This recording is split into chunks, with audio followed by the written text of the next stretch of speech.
folks, Reverend Dave here with Reverend Review, and today we're going to be taking a look at my M1911A1 from the CMP. Let's take a look. So like I said, I got a M1911A1 from the CMP. Right here, as you can tell, this is the tag that they had on it. It's a rack grade. And I have a Remington Rand frame and an Ithaca slide. All right. Because it is from the CMP, I did get a certificate of authenticity right here. This is what you get, you know, whether you get an M1 Garand, M1911A1, whatever firearm you get, you're going to get a letter of certificate of authenticity, and here it is. Also, when you get the M1911A1, they also give you a technical manual from the Army from, looks like 1964. It's pretty interesting. It just diagrams of, you know, the pistol, its workings and all that good stuff right there. So because this is a military that did belong to the military at one point in time, I did a Freedom of Information request on the firearm. And this is what I got back from the Army. You know, just kind of tells you where it's been. The records don't go all the way back to 1943. That's when my 1911 was manufactured. They don't keep records that far back. But all the way up to January 11, 2021, when the CMP, the Civilian Marksmanship Program, received the firearm. So that's something you can do. If you do get a weapon from the CMP, you can do a Freedom of Information Act request, and then you will, after a few weeks, get one. Let's take a closer look at this firearm. These are not the grips that came with it. They were similar grips, but I put these mill surplus new old stock grips on here. I marked them myself. R for Remington Rand 43 from the year it was manufactured. Even though it is a Ithaca slide and Remington Rand frame, the pistol is considered a Remington Rand, just because the you know, the government keeps track of firearms through the serialized portion of the firearm, which is going to be the frame. Let's go ahead and it's a 7-round mag that came with it. As you can tell here, it's a military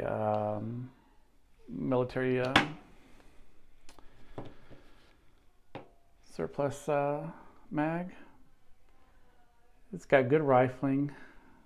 I don't know if you'll be able to tell a little bit. Decent rifling. It's a high standard barrel, so it's a barrel that came with the firearm, or with the slide anyway.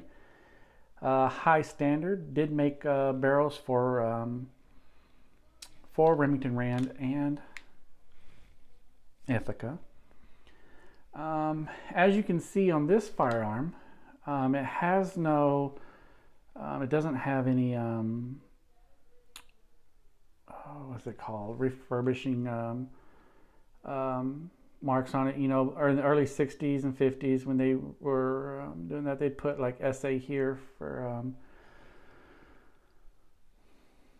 Springfield Armory, and then Anniston would put A&A, and then the year that it was you know, refurbished or what have you.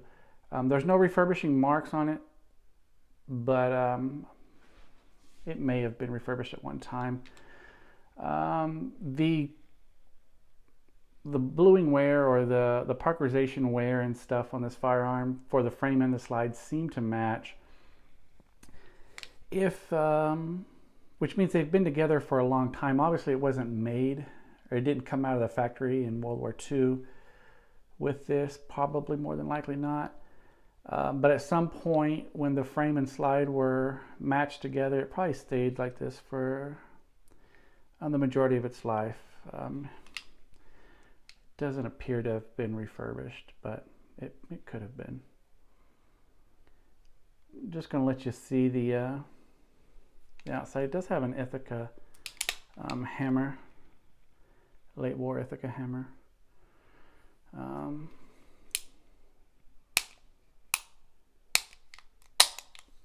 Pistol works fine. I've taken it out and shot it. And at the end of this video, I'll go ahead and run some film of it. There's a P-proof mark, proof stamp for the slide. And then right here, see if I can get this to focus. Let me zoom in on it. You see that A right there? So Remington Rand, what they would do is they would have their people with their initial there, so A, whoever A was, and then their number. And this one has a 5. You can see the 5 there. You'll also see a P-proof mark there and FJA, obviously on the slide there. Ithaca Gun Company Incorporated, Ithaca, New York. And like I said, the barrel is a high standard barrel. Let's zoom back out. It's a nice weapon to have. If you're looking to get a firearm from the CMP, you can get M1 Garands pretty readily. I do have a video on here. It's how to order from the CMP if you're military. If you're not military, that's okay. You can still follow the video.